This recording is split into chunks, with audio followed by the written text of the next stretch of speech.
Welcome in to another new podcast from the CoatingsPro interview series. As always, I'm your host, Ben Dubose, news editor with the AMP Publications team.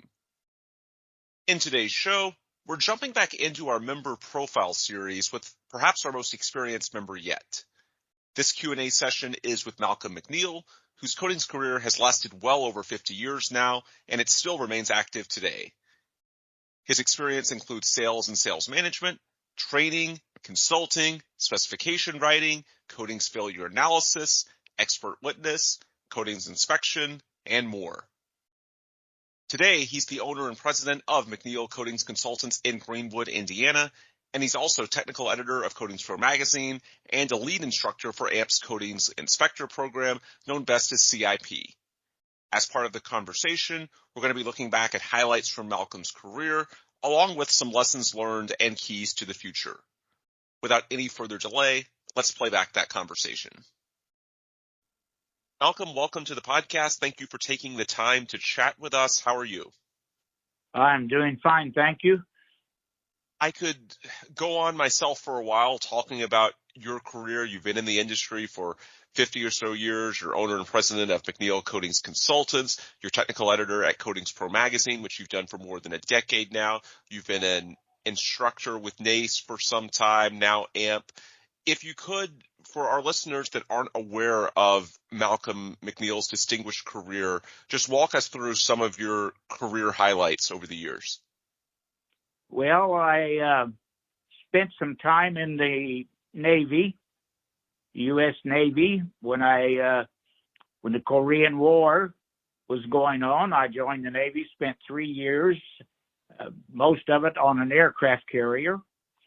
When I got out of the Navy, I came back home, which was Southern Illinois at that time, and I looked for work, and I came from a very small town, coal mining town, and not much available, so the nearest large city was St. Louis, Missouri, and so I went to St. Louis seeking employment and happened to get a job with Sherwin-Williams paint company, and that's how I got in the paint business to start. I spent 6 years with Sherwin-Williams in St. Louis, and then left SW and went to work for Glidden Paint Company.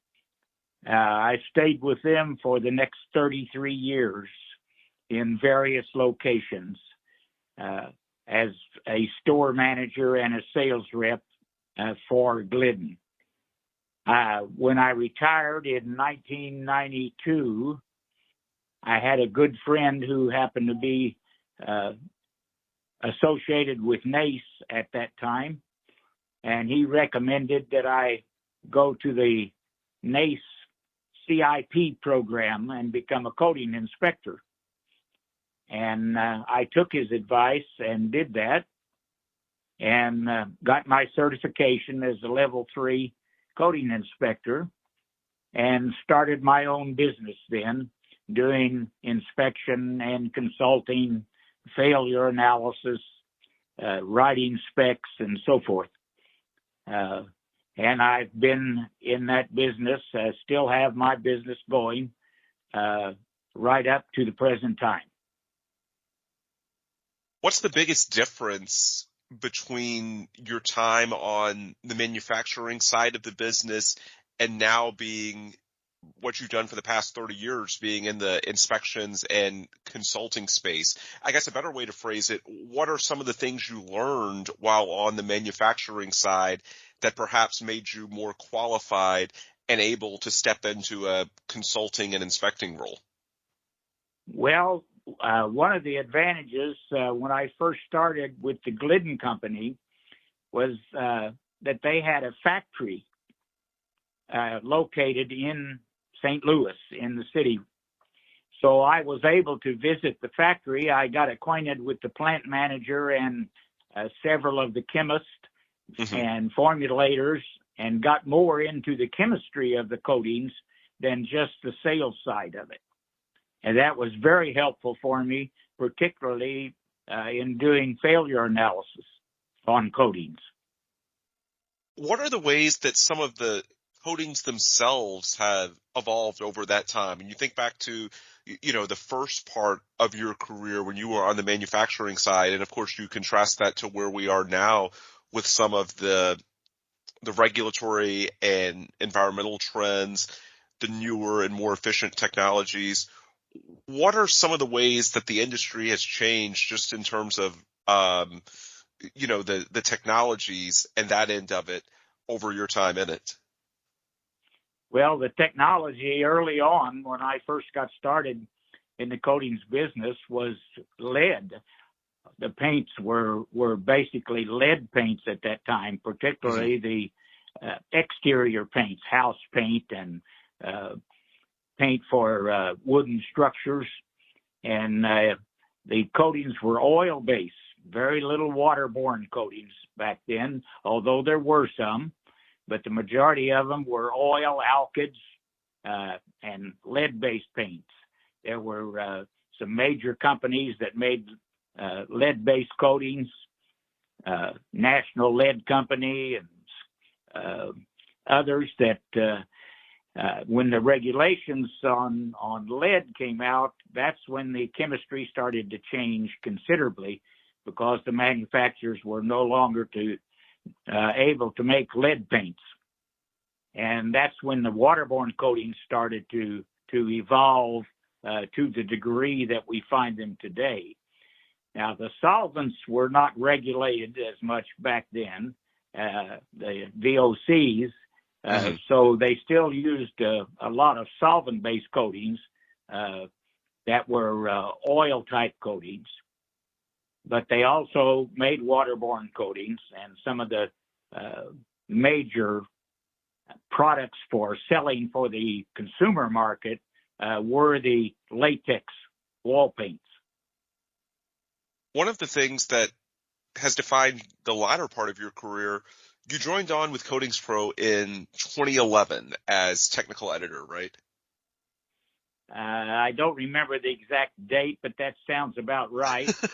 I got that from your LinkedIn, so I'm going to assume that it's right. What made you want to do that? How did you get involved? And what has that meant to your career over the last 11 years or so? Well, I got involved with it through NACE. I attended the NACE function. I was on several of the NACE committees, and that's where I met Stephanie, the editor for CoatingsPro Magazine. And that's how the discussion came up for Stephanie asked if I would like to be the technical editor for the magazine. And I said, yes, I would like to do that. And that's basically how I got involved in it. For people who aren't aware, just explain a little bit about what the technical editor's role is. Well, the articles that are going to be published in the next issue of CoatingsPro that will come out, those articles are sent to me, and I read every one and check the text in those articles for technical correctness. Mm-hmm. And if I see something that isn't correct, I make a note and report that so that it can be corrected before the article is printed in the magazine. We want everything in the magazine to be technically correct. Absolutely. One of the things that's interesting about you joining around the start of the 2010s, that was a couple years after the acquisition of CoatingsPro by NACE. CoatingsPro started as an independent publication within the contractor community. Now, of course, the audience has grown a little bit, and today it's a member magazine of AMP. What are some of the ways that merging, I guess, the traditional CoatingsPro audience from when it was basically born in late 2001 with the resources of an association like NACE and now AMP, what are some of the ways that combining CoatingsPro with an association can be beneficial? Well, obviously, or of course, it expanded the readership of the magazine because the NACE, or now AMP membership, had access to the CoatingsPro Magazine. Mm-hmm. So it became actually an international, as AMP is an international organization. Right. As far as integrating, and this is something we hear about to this day, needing to integrate AMP more with the contractor base, do you see CoatingsPro as sort of a useful bridge to that, to help get people that are from, I guess, the legacy NACE crowd, that maybe they deal with corrosion and not a ton on the protective coatings, or at least the application of protective coatings side? Do you see coatings as a useful bridge to get people, or do you see CoatingsPro, as a useful bridge to help people understand the needs of a contractor? Well, I think so, very much so, because the articles that CoatingsPro publishes all the time, contractors are involved in most of those projects that are being described in the CoatingsPro articles. So definitely, it helped to bridge the organizations. Let's talk about your career with NACE, SSPC, and now AMP. I know you've been an instructor since '93, I believe. You mentioned you've been on committees. Clearly, you go to events. We see you at the annual conference every year. We did just a couple of months ago out in San Antonio. Well, I guess it's been more than a couple of months now. Time flies. But just give us a rundown of what the associations have meant for you personally over your career and some of the things that you've done within that arena. Well, what it's meant to me to become an instructor for NACE, it meant that I got to see travel all over the world, visit countries that I probably never would have visited if I had not been an instructor with NACE. As an instructor, I taught the NACE course, the CIP course, and the bridge course, and the protective coating specialist course in 26 different countries around the world. I spent a lot of time in China, have a lot of friends in China, and we still stay in contact by email, of course. So from that standpoint, it was an eye-opening experience for me to visit all those countries and get an opportunity to see those cultures and how people lived in other parts of the world. What are things that can be better, or if it's not better, at least different? What are the opportunities with AMP that weren't there when it was just NACE or just SSPC? What are some of the things you're hoping to see now that these organizations are combined? Well, more contractor involvement, I think, because SSPC was more associated with the contractor trade, where NACE started out as a corrosion society and was more involved with mitigating corrosion. So SSPC brings a lot in the experience with the contractor community. Mm-hmm. And I see those as opportunities for NACE members or AMP members now to be involved with both corrosion control and coatings, more so than one organization was by itself before the merger. What does that process actually look like? Is it, through these events or just the overall AMP umbrella?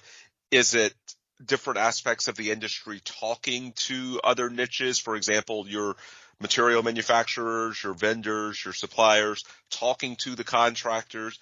How do you see this actually working as far as, now you have this broader awareness, as you mentioned, AMP speaks for the contractor in a way that maybe NACE didn't always. What are the ways that members should try to take advantage of that? Well, I think the more involved that members can become, it's more beneficial to the members because they can learn so much from the different committees and different components of the AMP organization now. As long as we're talking about giving advice, you've been in the business for a while. For somebody that's relatively young and just trying to get started in the industry, what type of advice do you have for them? What are things, I guess, what are some of the workplace dynamics that are different now compared to when you started? And what advice would you give to somebody who's trying to sort of establish their footing in the coatings industry today? Well, one of the things that I would advise them to do is to take as many courses relative to their business, what part of the business they're in. Take as many courses as they can find, because the educational part of AMP now, as it was with NACE and SSPC both, that's all available to people getting in the business. So when they take those courses like the CIP course, for instance, or basic corrosion course, another example, it helps their knowledge that they're going to have to apply in their field work. Mm-hmm. And they need that knowledge. The more knowledge they have, the better job they'll be able to do. That's one of the reasons I enjoyed being an instructor for all those years so much, mm-hmm. is because I was able to help people that were trying to get started in the business, and also those people who had been in the business for several years who came to the CIP courses to become inspectors. One thing I should have asked you earlier, and it's in my notes and I got sidetracked, when we were going into CoatingsPro and your role there, one thing that's been launched under your watch, and I know that you're involved as the technical editor, is the contractor awards. And AMP has also, under its publications brand, done that in the past 10 years on the materials performance side as well, with the Corrosion Innovation Awards, really trying to spotlight members and people in the industry that are setting the right example with their technologies and applications. I know you're passionate about being involved in that every year as part of the committee. How important do you see that as far as the industry as a whole, and what are some of the values that a program like that provides? Well, I think one of the things it provides is that competition between the contractors to gain that award, to win that award. So I think that it helps from the contractor standpoint in the way they are able to manage their projects and get them done in the shortest time at the lowest cost and so forth. So those awards provide an incentive for the contractors to try to do a better job and try to improve their methods. Malcolm, last question for you.